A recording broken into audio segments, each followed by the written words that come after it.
ulit sa ating lahat, no? So, meron din po kung gusto i-share na testimony. Yung paano mag-provide ang Lord sa atin. So, kung gusto ko lang po i-share, no? Kasi dati po meron po akong book na gustong-gustong magkaroon. It's about, tungkol po yun sa Bible. No? Para po siyang Bible encyclopedia. Lagi ko po nakikita yun sa Facebook. No? And then, nung tinignan ko po, sinerge ko po sa online yung price niya, nakita ko po medyo mahal. No? Pero talagang, kumbaga, talagang gusto ko makabili siya. So, of course, siyempre, meron po tayong mga priorities sa ating mga expenses. No? So, alam ng Lord yung heart ko na gusto ko magkaroon. No? And ako'y nagpapasalamat sa Lord, no? Dahil alam niya na gusto ko magkaroon, no? Gumamit po siya na tao upang i-provide o ibigay sa akin yung book na yon. No? Dumating po yung pinsan ko no 9 ng gabi. Pero alam ko na po yun kasi minessage ako ng pinsan ko before mga 2 months ago. Pinakita niya sa akin yun. Sabi niya, mas matanda kasi ako doon, kaya tawag niya sa akin, Kuya. Sabi niya, Kuya Per, meron akong ibigay sa yung book pag uwi ko. So nakita ko po yung book. Yun po yung talagang kumbaga pinasasabikan ko magkaroon. No? Kahapon, no, yung isang araw po, di kahapon, no? Kinabukasan, pag dumating siya ng 9 ng gabi, kinabukasan ko, dinala niya kagad. Alam niya, excited ako doon sa book. Kinabukasan, dinala niya kagad. So, nagpapasalamat ako sa Lord kasi talagang siya yung nagpo-provide sa atin. No? Alam ng Lord, di ko kayang bumili noon. Pero, siya yung nag-provide. No? And thankful po talaga ako dahil kapag po talaga tayong nagtiwala sa Lord at inuna natin siya, siya bahala sa atin. Lagi niya sinasabi sa atin na magtiwala lang tayo sa Kanya. Trust and obey, no? Meron tayong kantang gano'n, trust and obey. Kapag ginawa po natin yun ay siya po ang bahala. Huwag tayo magdududa o magdududa at maniniwala lang po tayo. Okay, so today po ang ating topic is okay, recap muna pala tayo. No, last week si Tatay Eric ang nagbigay ng sermon. No? Tuna po natin dun sa kanyang pinahayag na ang Panginoong Isus lang ang nagdadala ng kapayapaan sa atin at siya rin ang nag-break o sumira doon sa wall na naghihiwalay sa atin bilang mga pinili ng Diyos. No? Na bagaman tayo yung mga Gentiles ay kasama tayo o part tayo sa pinili ng Diyos. No? Part tayo ng body of Christ at natutunan din natin na kailangan nating pahalagahan ang yung unity, yung pagkakaisa, mahalaga yun. Bilang body of Christ, kailangan tayo magkaisa at mamuhay bilang pamilya. Pamilya ng Diyos. No? Today nga, titignan natin, itutuloy natin yung ating medyo nakapag-break tayo ng ilang akalos 3 weeks. No? Doon sa ating series sa Book of Mark. And then ngayon itutuloy natin. No? Kaya nasa Mark chapter 10 verse 1 to 12 tayo ngayon. At ang title ng ating sermon is Marriage and Divorce. Kung matatandaan natin, yung huling-huling passage sa Mark chapter 9 ay yung sinabi ni Jesus na kung yung kamay mo ang nagkakasala, putulin mo. Kung yung paa, putulin mo. Kung yung mata, dukusin mo. Yun yung ating huling-huling passage sa buko, sa chapter 9. And then papasok tayo dito sa Mark chapter 10, marriage and divorce. Okay, ito'y katuwaan ni Jesus tungkol sa pag-aasawa. Okay, so yung sermon natin today, hindi po natin atake lahat about marriage and divorce kasi napakalaking usapin po nito. So ang pag-uusapan lang natin dito ay kung ano yung tinuro ni Jesus sa passage na to. Pero malaki po ang malaking usapin po ito, kaya kung sino man yung magkakaroon sa inyo ng question pagkatapos ng sermon na ito, ay malaya po kayo makakapagtanong sa akin after ng worship service o pwede nyo kong i-private message. So simulan natin yung ating passage, no? So sabi sa verse 1 ng Mark chapter 10, getting up, he went from there to the region of Judea and beyond the Jordan. Crowds gathered around him again, and according to his custom, he once more began to teach them. No? So, yung huling eksena natin, sa Mark chapter 9, nasa Capernaum sila. Okay? Yung huling lugar na pinuntahan nila sa chapter 9, no? Ngayon, papunta sila sa Judea. Perea, no? To be exact, sa Perea. Malapit na po ito sa Jerusalem. At alam naman natin na doon siya huhulihin sa Jerusalem. So, sabihin na nalalapit na yung gagawing paghuli kay Jesus, no? Para ipako siya sa krus. At makikita natin, no? Bagamat nalalapit na yung kanyang kamatayan, alam ni Jesus yun, no? Ay patuloy pa rin siya sa pagtuturo, sabi niya, and he once more began to teach them. Patuloy siyang nagtuturo, no? Kasi yun ang ministry niya. No, ipinapakita lang ni Jesus dito na ang ministry magwawakas lang kung tayo ay mamamatay na o kung tayo kung hindi na natin kaya. No? So hanggat kaya natin tuloy ang ministry. No, hindi natin pwedeng ikatwiran na okay na yun, mag-retire na ako kasi na-serve ko na yung dapat kong i-serve. No. Yung ministry hanggat kaya mo. No? Tinawag ka ng Lord doon, so hanggat kaya mo yon, patuloy kang magmi-minister hanggang sa makamatayan mo yung ministry na yon. No, marami tayong nakita, si Jonathan Edwards, kahit nakahiga na lang sa kama yun, babasahin natin yung history ng church. Nakahiga na yun siya, bedridden na siya, pero nag-preach pa rin. Kaya sila yung mga dapat natin tularan. Si Jesus, di ba? Alam niya, huhulihin na siya. Kung iba yan eh, malapit na akong mamatay, enjoy ko na yung buhay ko. No, yung iba, enjoy ko na, marapit na akong mamatay. No, si Jesus, hindi. Patuloy pa rin siya sa kanyang ministry. No? Diba, si Pablo din, sabi niya, hanggang pubutan siya ng ulo, nag-minister siya. Okay, verse 2, some Pharisees came up to Jesus, testing him, and began to question him whether it was lawful for a man to divorce a wife. No?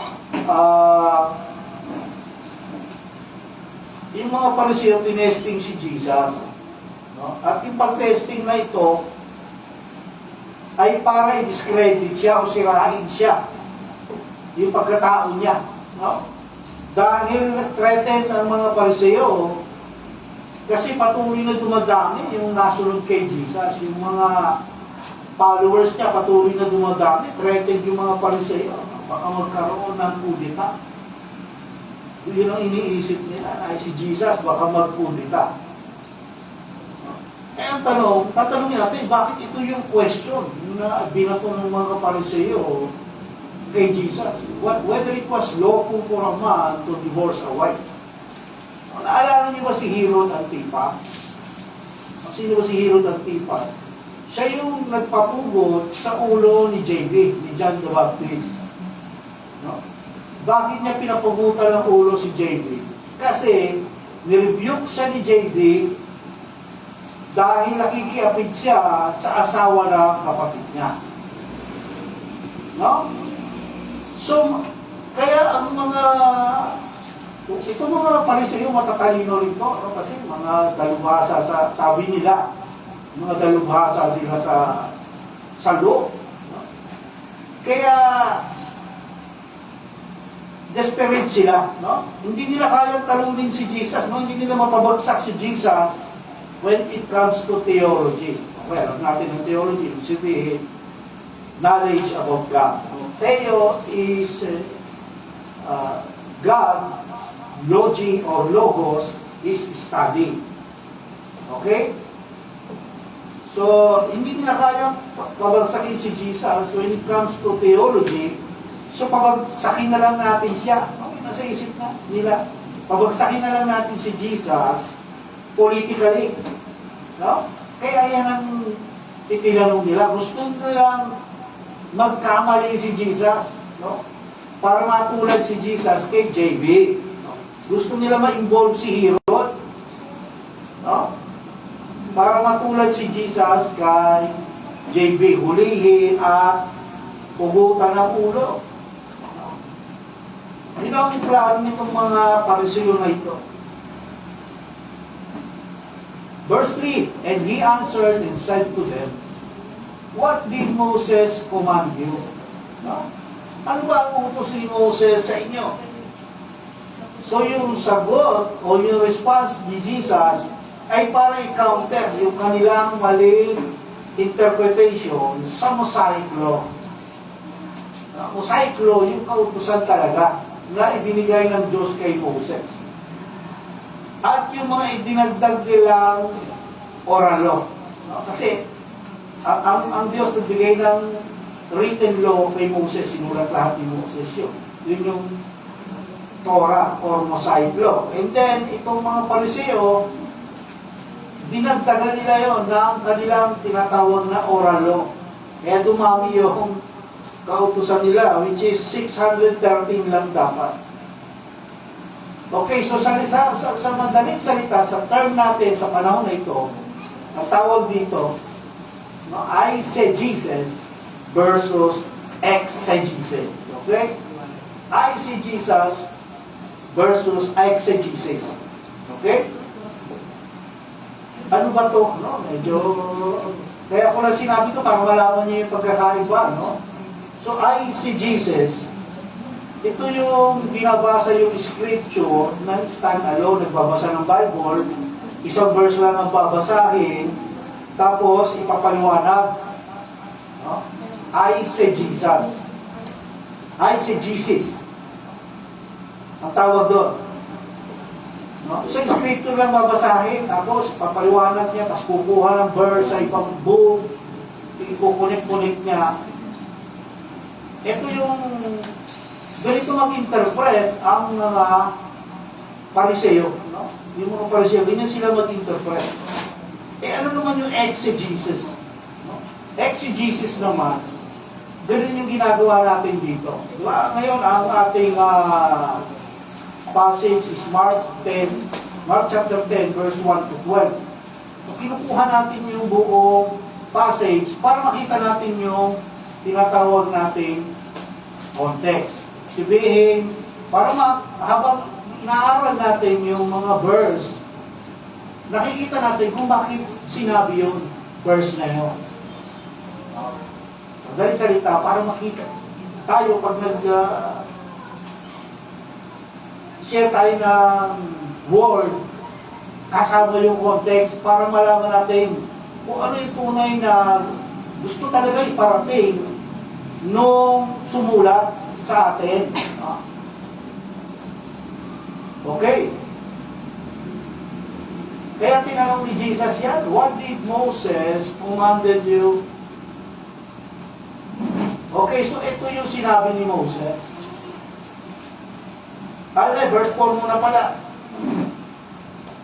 Verse 4 muna. They said, Moses, ito yung sagot ng mga Pariseo, no? They said, Moses permitted a man to write a certificate of divorce and send her away. Ito yung sinagot ng mga Pariseo, no? Ang problema, naunawaan ba nila maigi yan? Yan, isinulat ni Moses. Tingnan natin ano ba sabi. Part lang to part lang. No? Hindi, gaya nga nasabi ko kanina, napakalaking usapin ng marriage and divorce. Hindi yan natin kayang ipaliwanag during sermon lang. Kailangan niya seminar. Okay? So, anong sabi sa Deuteronomy, chapter 24, verse 1 to 4 yan. So, isa-isahin natin. Sabi ni Moses, no, itong Deuteronomy part po ng Torah, yung first 5 books of the Bible. If a man takes a wife and marries her, no, and it happens that she finds no favor in his eyes because he has found some indecency in her, and he writes her a certificate of divorce and puts it in her hand and sends her out from his house. No? Sa Tagalog, kung mag-asawa ang isang lalaki, ngunit dumating ang panahon na ayaw na niya sa babae, dahil may natuklasan siya ritong hindi kaaya-aya at gumawa siya ng kasulatan ng paghihiwalay. Binigay ito sa babae at tinalayas ito sa kanyang pamamahay. Verse 2, and she goes out of his house and goes and becomes another man's wife. Kung ang babaeng hiniwalayan ay mag-asawa sa iba, no, ang bawa, ako, no, pinalayas ko si Grace, no, sabi ko, ayaw ko na sa'yo, no, meron ako nakitang indecency or kahalayan o kalaswaan sa'yo. Pinaalis ko siya, and then, naging asawa siya na ibang lalaki, no, yan ang ibig niyan. Kung ang babae hiniwalay ay magkasawa sa iba, verse 3, and if the latter husband turns against her and writes her a certificate of divorce and puts it in her hand and sends her out of his house, of the latter, or if the latter husband dies, who took her to be his wife, no? At hiniwalay ang muli, matapos bigyan ng kasulatan ng paghihiwalay, o kaya'y namatay ang ikalawang asawa, at palisin rin ito sa kanyang pamamahay. So, nag-asawa ulit siya. No? And then yung mga-asawa niyo ulit, gano'n na naman nangyari. Pinaalis na naman siya. No? Or namatay, sabi, namatay yung kanyang pangalawang asawa. Verse 4, then her former husband, who sent her away, is not allowed to take her again to be his wife, no? Since she has been defiled, for that is an abomination. Abomination before Yahweh. And you shall not bring sin on the land which Yahweh your God gives you as an inheritance. Ang babae ay hindi na maaaring pakasalan pa ng kanyang unang asawa. So, hindi na siya pwedeng bumalik sa akin. No? Ang babae ay tinuturing ng marumi. Magiging kasuklan-suklan kay Yahweh. No? Kung mapakisamahan pa nito ang babae.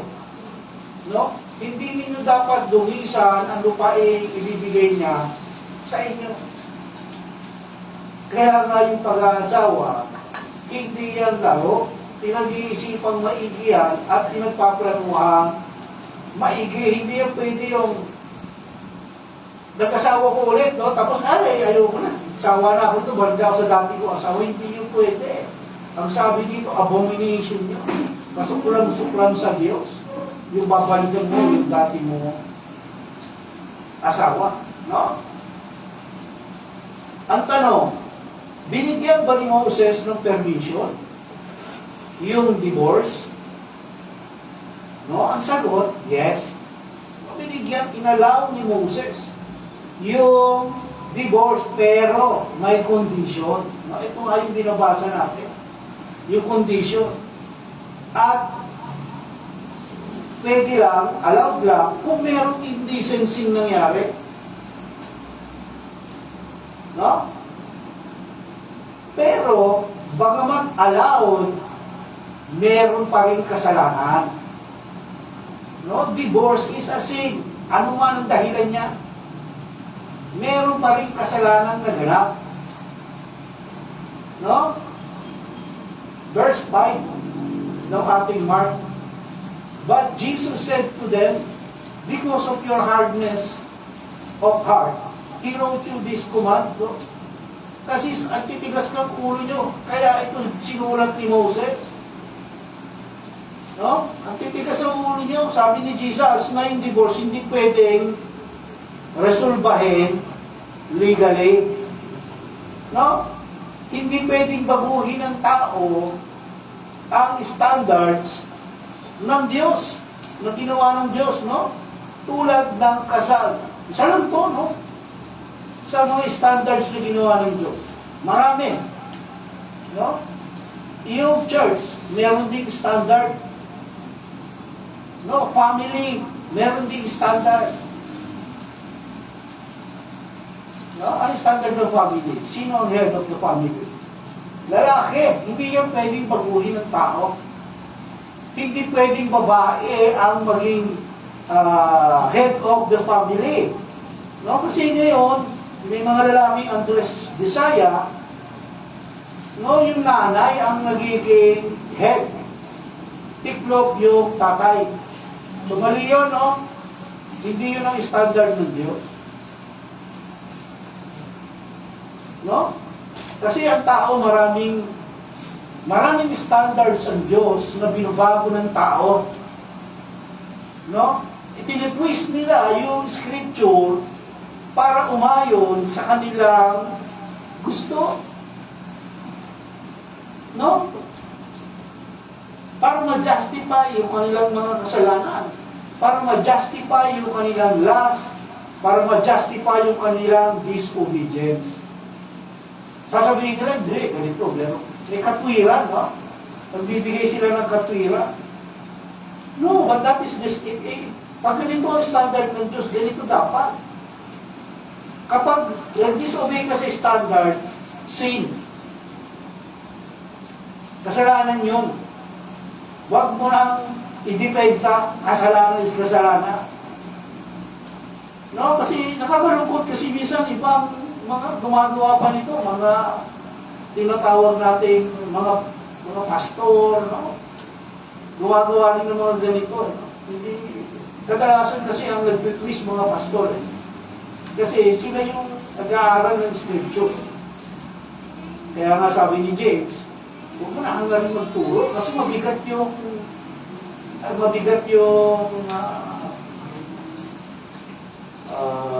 pagsusulit, no, ng isang preacher o isang teacher.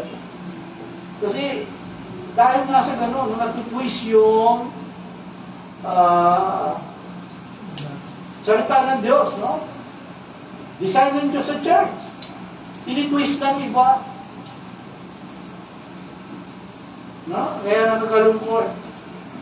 So yung divorce, sin yan. No? Kasalanan.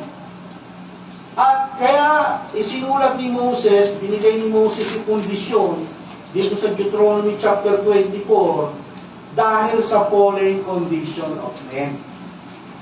Sabi ni Jesus, because of your hardness of heart, He wrote you this commandment. No, alam mo natin, naintindihan naman natin siguro ibig sabihin ng fallen condition of man. Na ang tao, wala kakayanang maging mabuti. No, minsan tingin niya mabuti siya, pero ang Diyos lang ang mabuti. Di ba sabi ng Bible? Tinanong si Jesus, good teacher. Sabi niya, bakit mo akong tinawag na good? Ang Diyos lang ang mabuti. Jimmy, si Jesus ay may Diyos. So, alam ng Diyos kasi, nagagawin ito ng tao. God is all-knowing. No? Kaya alam niya, darating yung time, ganito gagawin ng tao eh. No? Papasok sa iyo sa marriage ng hindi pinag-isipan, ng hindi pinagplanuhan, and then pag nagkaroon ng problema, lalabas doon. Alam ng Diyos yun, gano'n ang gagawin ng tao. Kaya niya binigay, yung commandment na yan, yung condition na yan.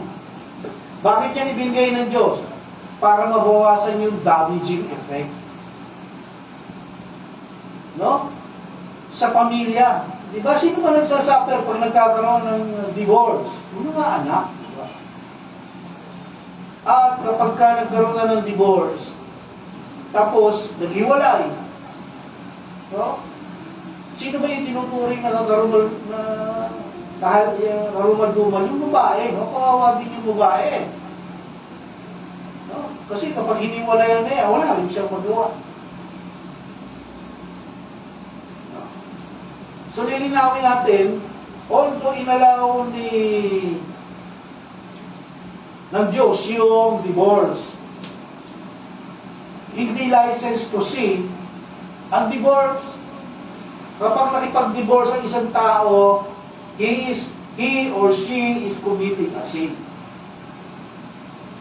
No? Yung sinulat ni Moses sa 24, yun ay kondisyon. Hindi yun license. Yun ay accommodation because of sin. Intindihan nyo ba? So, madaling salita, pinahintulutan ni Moses yung divorce, pero hindi niya ito ipinag-utos. Okay, magkaiba yun, no? Yung pinahintulutan sa ipinag-utos. No? At pinahintulutan yun dahil sa katigasan ng puso ng tao. No? Yung divorce, hindi yan para sa enjoyment, pleasure, o satisfaction ng tao. Kasi ngayon, no? Lalo sa ibang bansa, no? Dito sa atin, medyo hindi pag-alawak. No? Sa ibang bansa, mag-aasawa. After a year, hiwalay, divorce, asawa ulit. After a year, divorce, asawa ulit. No, Britney Spears, di ba? Nabalitaan ko. Isang araw lang. Sindi ng pangasawa niya, ano din, celebrity rin. Isang araw lang, nakipag-divorce. Sindi mo yan. No, isang araw lang, saka nakakita, itinasal niya yung kinubukasan, divorce. No, hindi pinag-iisipan, hindi nila alam na ang Diyos ang talaga niyang marriage. No? Verse 6. But from the beginning of creation, si Jesus pa rin to, no? God made them male and female. No? So, nagkontra si Jesus ng pananaw about marriage from the beginning of time, sa simula, at doon sa current time. Doon sa panahon nila. No? Ipinaghambing niya. No? Sabi niya, but from the beginning of creation, God made them male and female. Nag-quote siya from Genesis. Galing Genesis doon. Alam naman natin na God created male and female from the beginning of time. Ang tawag dyan, exclusivity. No? Exclusivity. Na yung marriage is for one man and one woman. No? Yan yung definition ng Bible sa marriage. One man, one woman. Pag may iba, ang definition na ito, hindi na ito biblical. Pagka naging one man and another man, hindi na yan biblical. Pag naging one woman and another woman, hindi na yan biblical. Hindi yan ang dinisign ng Diyos, hindi yan ang standard ng Diyos. No? Verse 7, for this reason, a man, ito na, yung components ng marriage, no? For this reason, a man shall leave his father and mother. No? Iiwan ng lalaki at babae yung kanilang pamilya. Yan ang marriage. Kasi bubuhusin sila ng sarili nilang pamilya. Bakit sila bubuo? To multiply. Kasi yun ang gusto ng Lord. Diba? Yun ang inutos niya. Go and multiply and fill the earth. No? Kaya kasi yung marriage, yun ang purpose mo. To multiply, to fill the earth. No, kaya yung mga magulang, huwag kayong magsasama dapat ang loob. No? Lalo na yung mga mag-aasawa ng magulang dyan. No? Huwag sasama yung loob nyo pag nag-asawa na at humiwalay ang anak nyo sa inyo. Kasi yun ang inuutos ng Bible. Dapat humiwalay. No? Ang anak na mag-aasawa sa kanyang mga magulang.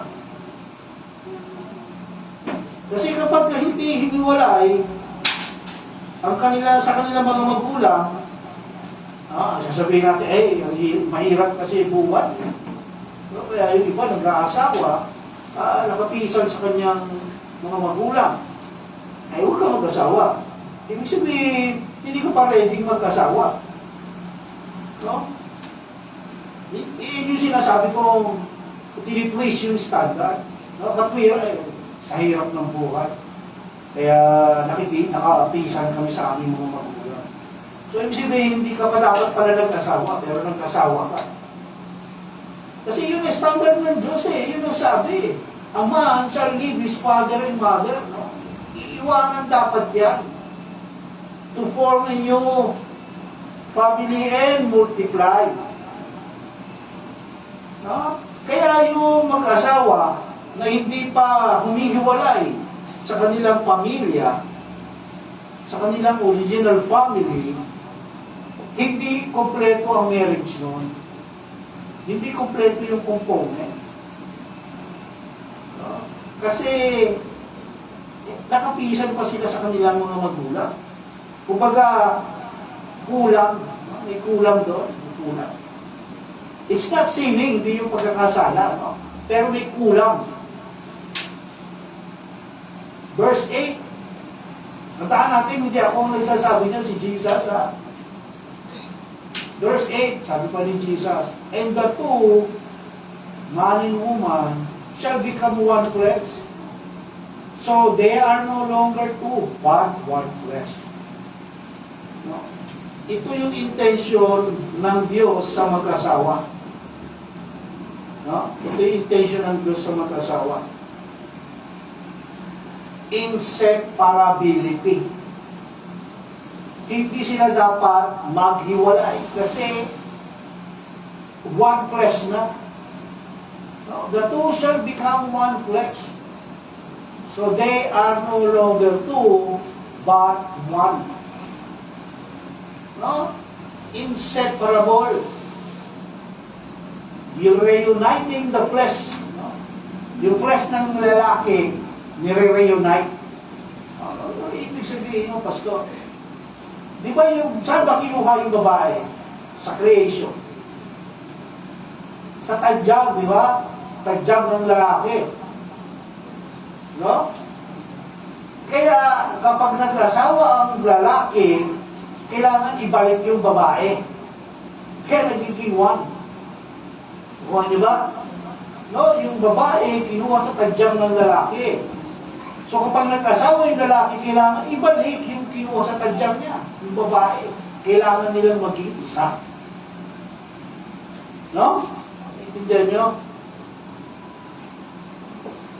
Kung meron question, mamaya tanongin nyo ako, no?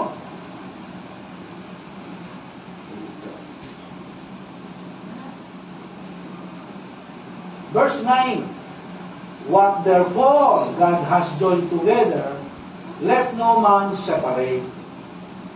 Ibig sabihin, marriage is for life. For life dapat yan. No? Yung one flesh relationship, yung sinasabi natin kanina na ang babae at lalaki pag kinasal, magiging-isa sila. Ang Diyos ang nag-establish, no? Yun ang isang connection. No? Yun ang isang connection. At bago yung one flesh connection, bago yun, meron tinatawag na covenant relationship. No? Magkakaroon ng exchanges of vow. Kaya merong kasal sa no? Yung sa simbahan. Kasi kailangan magkaroon ng exchanges of vow. Sumpaan for sickness and in health, riches and poor, till death do us part. No? Sumpaan. Pero after 1 year, divorce. No? After 6 months, in sickness and in health, riches and poor.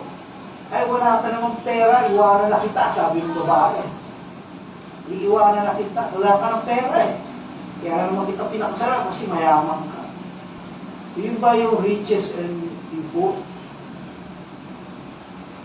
No? Kaya may vow, kaya dumadaan yung marriage sa simbahan. Actually, hindi yung pare ang nagkakasal sa mag-asawa, ang Diyos. No? Yung pare, witness lang yan dun sa vow. Pag nagsumpaan yung lalaki at babae na hindi sila maghihiwalay for life, no? Iisa na lang sila. Kaya yung isang complete marriage, no, yung complete marriage na matatawag natin kompletong kasal, binubuo una exchanges of vow. No? Exchanges of vow muna. Sa panahon nila Jesus, pagka nagkaroon na ng vow, ang tawag dyan, betrothal. No? Hindi muna yan sila ikakasal. 1 year o 2 years. Magkakaroon muna sila ng vow, kasunduan. At titignan nila kung silang dalawa talaga. No? Hindi muna ikakasal yan. 1 taon, 2 taon. Si Mary at si Joseph, di ba? Nung dinalaw ni Gabriel si Mary, nasa betrothal period sila, no? Kaya nga nung nalaman ni Joseph na buntis si Mary, gusto niya na sanang iwanan. Pero sabi ni Gabriel, hindi. Galing sa Diyos yun. Conceived by the Holy Spirit yun. 1 or 2 years, no pwede mong iwanan. Hindi yung matatawag na divorce. Kasi hindi pa kumpleto yung components ng marriage. No, kunyari nagkaroon ng vow, exchanges of vow. Tapos, after 1 year or 2 years, wala. Ayaw ko na to. Meron na kaming vow, nagpapaligaw pa sa iba. Gusto nito, sikat siya. Gusto nito, yung pinagkakaguluhan siya. Iwanan ko na. Okay lang yun. Wala bang, hindi pa kumpleto yung marriage. No? Kaya nga sabi ko, malawak ang usaping marriage kasi case-to-case basis to. No? At yung pinag-uusapan natin dito, kung ano lang yung nakalagay sa scripture. No, kung nagkaroon pa rin ng vows, tapos naghiwalay, walang sin doon. So pagkatapos ng vow, anong dapat mangyari? So, ikakasal sa simbahan, nagkaroon ng vow. One flesh relationship. So magsisiping na yung mag-asawa. Yun ang one flesh relationship, yung pagsisiping. No? Magsisiping na ngayon yung mag-asawa. Kasama yun sa kasal. No? Kaya mamaya, pagkatapos ng kasal, honeymoon. No? Okay, nagkaroon na ng one flesh relationship. No? Nagkaroon na. Tapos, hiniwalayan, nag-divorce, doon na papasok yung sin. Kasi meron ng one flesh. Nag-disobey ka na. No, ang sabi ng Lord, let no man, huwag paghiwalay ng Diyos, yung anang tao, yung pinag-isa niya. So kapag pagkatapos ng one flesh, naghiwalay, pumapasok na yung sin. No? Pumapasok na yung sin. Yun na yung divorce eh. And then, sabi, iiwan ng pamilya para bumuo ng bagong pamilya. So, ganito yung stages ng marriage. No? Papakasal, sa simbahan, no? O sa munisipyo, just to make vows. No? Tapos, magkakaroon ng one-flesh relationship, and then mamumuhay. Kaya nga pag may kinakasal, ang nire-regalo dyan, mga gamit sa bahay. Kasi dapat talaga sila humiwalay. Yun ang design, yun ang standard. No? Ngayon, kung wala pa, marami, no? Kunti lang mga example na ilagay ko ito. Halimbawa, nagkaroon ng one-flesh relationship na walang vow. Kasalanan ba? Kasalanan yun. No, kasi wala pang vow. Kasi hindi pa kayo kasal. Hindi pa complete yung marriage. Ang tawag doon, fornication. No, yun yung mga boyfriend, girlfriend na nagsisiping na. Fornication ang tawag doon. Sin. Kasalanan. No? Iba yung adultery. Okay, ito pagkakaiba, no? Fornication, yung sin, bago kayo ikasal. After ikasal, nagkasala, adultery. Okay, yung pagkakaiba ng adultery at fornication. Okay, kasi yung layunin ng kasal, anong purpose ng kasal? Bakit kaya i-introduce ng Diyos yung kasal? No? Alam natin na ang lahat ng ginawa ng Lord ay for His glory. So yung marriage, for God's glory pa rin. No, for God's glory. Kasi bakit? No, kapag iisa na yan, yung lalaki babae, dadaan sa pagsubok yan. No, sabi nga nila, first 10 years ng pagsasama, yan yung struggle. No? Kasi nga yung mga lalaki, lalo na, kapag naniligaw pa lang yan, hindi niya ipapakita yung mga negatibo niya. Bait niya, no? Pagka papasok sa pinto ko, pagbubuksan ng pintuan niya. Pag uupok ako, ilalagay yung upuan. Gentleman. Pag mag-asawa na yan, bahala ka sa buhay mo, buksan mo yan. Pakikuha mo nga, utusan ng gano'n yung pero nung naliligaw pa lang, ako na. Maraming sa lahat ang gagawa. No, ganun yan mga lalaki. No, kaya yung struggle na mag-asawa, first 10 years, unang 10 taon, dyan nagkikaroon yung struggle. Kasi nagkakalabasan ng totoo dyan eh. No, nakikilala, kaya nga yung iba eh. 1 year, divorce. No, kasi nakita yung tunay na ugali eh. No, lalabas yung totoong ugali dyan. Ang lakas pala naman tumagili. No, ang lakas pala, di ako makatulog. No? Siyempre, sanay ka, nag-iisa ka lang. Well, tahimik pag natutulog ka, di ba kasawa na kayo ngayon? Magkatabi na kayo sa kama. Eh, ang lalaki pala eh, parang dragon kung matulog. Para ka nakasakay sa barko. Hindi ka makatulog. Divorce! No? Marami example tayong pwedeng ibigay.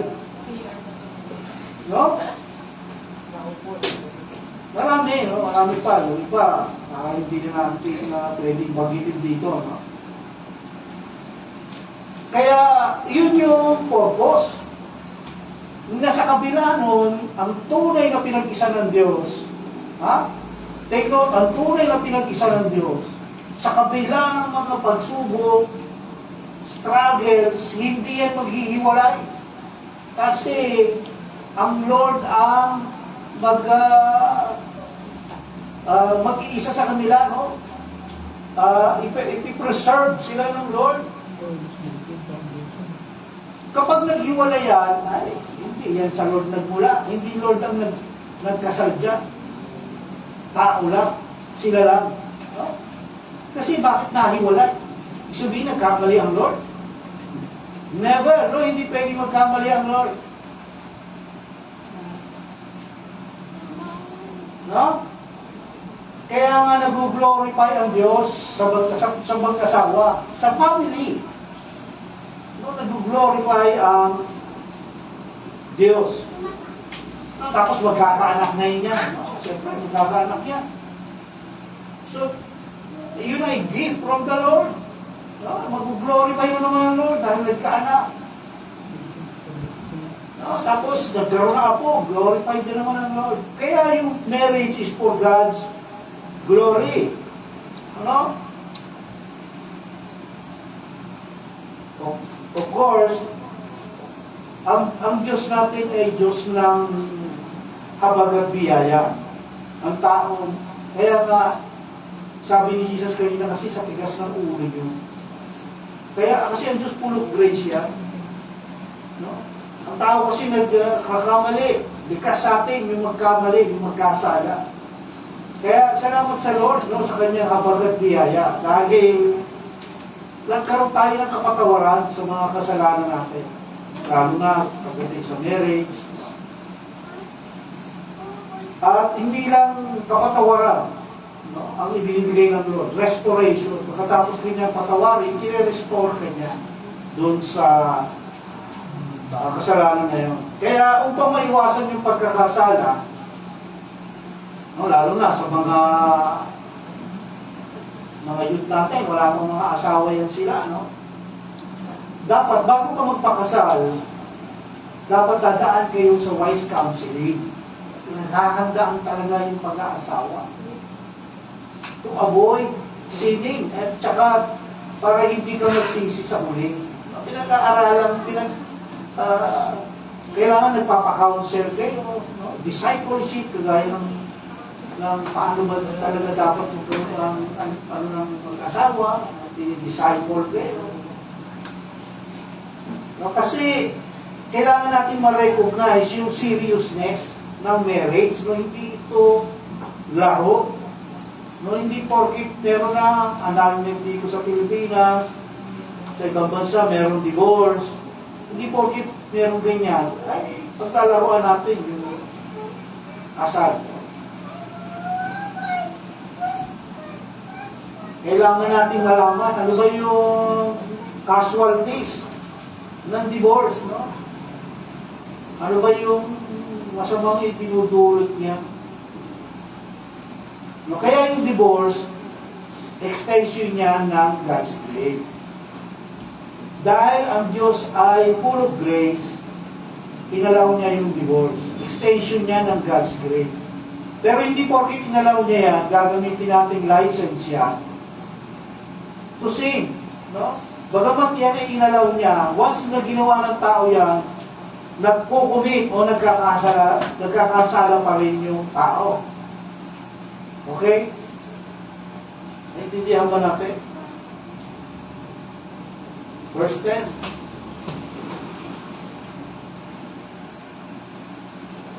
Tapos na tayo sa verse 9. No? Verse 10. Okay, in the house, the disciples began questioning him about this again. So from public, nagtuturo si Jesus publicly. Private na naman, pumasok sila sa bahay, no, kung saan sila tutuloy. Nagtatanong na naman yung mga alagad. Kasi yung alam nila about marriage, kung ano yung tinuro sa kanila ng mga rabay nila, no, yung mga teacher nila, law teacher nila, rabay ang tawag doon. So, sabi nila, ano ba yung katotohanan? No? Tinatanong nila si Jesus. Kaya sinagot na naman sila ni Jesus. No? Ang purpose ni Jesus sa mga alagad, no? Ay tuluan talaga sila. And He said to them, sabi sa verse 11, whoever divorces his wife, no, and marries another woman, commits adultery against her. No? Kapag dinivorce mo yung asawa mo, yung lalaki, nagkukumit ng adultery. No? Although inalaw yung divorce, nagkakasala ka pa rin pag ginawa mo yan. No? Sabi pa sa verse 12, and if she herself divorces her husband and marries another woman, another man, she is committing adultery. Vice versa. Kung yung babae naman ang gumawa nun, nagkakasala din siya. No? Kaya nga sabi natin kanina, divorce is a sin. Although it was allowed, but it was not commanded. No? Inalaw yun, pero hindi yun siya kinuman. No? Kasi it violates, binaviolate nito yung divine institution ng marriage na ginawa ng Diyos. No? Binaviolate nito. Sabi nga ng mga alagad, sa parallel nito, alam naman natin yan yung Matthew, Mark, and Luke. May parallel sila. Sabi na sa parallel nito, sa Matthew chapter 19, verse 10, sabihin ng parallel, yung binanggit sa book of Matthew, binanggit din ang istorya na ito. So, sabi sa Matthew chapter 19, verse 10, sabi ng mga alagad, nung ituro ni Jesus sa kanila, mabuti pa yung hindi na lang mahal kasama. Ito yung ginawang basihan ng mga Katolik, yung tinatawag natin celibacy. No? Yung hindi, yung mga pare, hindi sila nag-aasawa. Pero walang sinabi. No? Sinabi lang ng mga alagad, mabuti pa. Pero hindi sinabi, hindi si Jesus ang nagsabi na huwag kayong mag-asawa. Ang sinabi ng mga alagad, mabuti pa yung huwag na lang mag-asawa. Kasi totoo yun. No? Kasi may kung mag-asawa, wala kang problema. No? Kasi nga, divorce and remarriage is adultery. Kaya dapat itong iwasan at all means. No? Iwasan. Pero gaya nga ng sabi natin kanina, God is full of grace and full of mercy. Kaya inalaw niya yung divorce. No? It was allowed, but it was never commanded. Sa ating pagtatapos, sabi natin, we all are in need of God's grace. And as long as we are in the world, we will need to seek constant forgiveness. Sa Tagalog, lahat tayo nangangailangan ng biyaya ng Diyos. Ito. At habang tayo nasa mundong ito, patuloy natin kakailanganin humingi ng kapatawaran. Totoo rin ito. Habang tayo patuloy na nabubuhay, tayo patuloy na magkakasala. So, kasi kung hindi na natin kailangan ng Holy Spirit. Patuloy tayong magkakasala. No? Pero may good news, no? Ano yung good news? Sapat yung habag at biyaya ng Diyos para sa atin. Yung kanyang provision, sapat. No? Lahat tayo ay fallen short sa glory ng Diyos. Walang isa man sa atin yung nakaabot sa glory ng Diyos. Kaya kailangan natin yung kanyang grace at provision.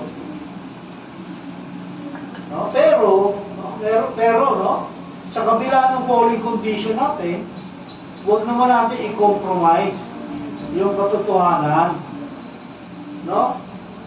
Ng kanyang mga salita. Yung katotohanan ng Scripture, huwag natin i-compromise.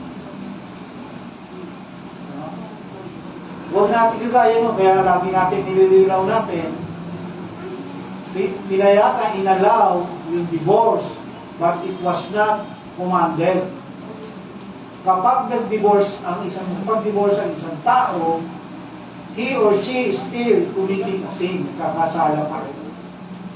No, huwag nating i-twist yun na, ay, hindi, okay lang mag-divorce every week. No? No, ha? Kasi ang sabi ng Scripture, sabi ng Diyos, let no man separate what God has made one. No?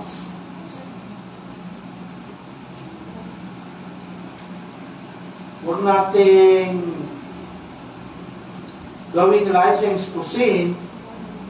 No, ito yung main point ni Jesus dito. Yung grace ng Lord. No, yung grace ng Lord na dahil lang ng Lord tayo'y matitigas ang ulo, yung grace niya binibigay niya sa atin. No? Pero yung grace na yon, huwag natin gawing license to sin. Okay lang ako magkasala. Nagawa ko ng kasalanan araw-araw kasi yung grace ng Lord sufficient para sa akin. No? Eh, nandiyan naman ang Diyos ay mapagpatawad, ang Diyos ay mahabagin. At patatawarin ako ng Diyos. No. Kasi yung tunay na pinili ng Diyos, yung tunay na binago ng Diyos, iiwas sa kasalanan. No? Iiwas sa kasalanan at pipilitin makasunod sa kagustuhan o kalooban ng Diyos. Kaya huwag natin gawing license yun. Yung grace, huwag natin gawing license to sin. Yung forgiveness ng Lord, huwag natin gawing license to sin. Papatawarin naman ako ng Lord. Okay lang ako. Gawa ko ng kasalanan. Paulit-ulit kung gagawin yan kasi papatawarin na ako paulit-ulit din ng Lord. Mali. No? Kasi baka hindi ka pinili ng Lord para sa grace na yun. No? Kaya huwag natin gawing license yun. Kailangan natin i-extend yung kanyang grace and mercy na ipinagkaloob sa atin. Extend natin yun. Paano? I-extend natin yun sa iba. No? Share natin sa iba. No? Na ay kung tao na ito, makasalanan to, no? Tao dito. Lalayo ako dito sa tao na to. No. Yung ba yung sharing ng extending the grace of God? Hindi. No. Huwag natin iisipin nyo kasi tayo man ay makasalanan din. So, kung paano in-extend o sinare ng ibinigay sa atin yung grace ng Lord, ibigay din natin yun sa ating kapwa. Unawain din natin sila. And kung talagang mahal natin yung ating kapwa, isi-share natin yung gospel sa kanila. At the end, yung pa rin papatak. Share the gospel. Sabihin natin, share natin sa kanila kung gaano sila, kung gaano ang pag-ibig ng Diyos sa kanila. Na ano man yung kasalanan nila, ano man yung nagagawa nila, ay handa ang Diyos na patawarin sila. No? Okay, so, yung may mga question, mamaya pagkatapos, pwede nyo akong tanongin. Lalo na yung mga nagpaplano mag-asawa mamaya. Baka may nagpaplano ng mag-asawa. Tanongin nyo ako para hindi kayo magkamali. Okay? Para walang divorce na mangyari. Okay?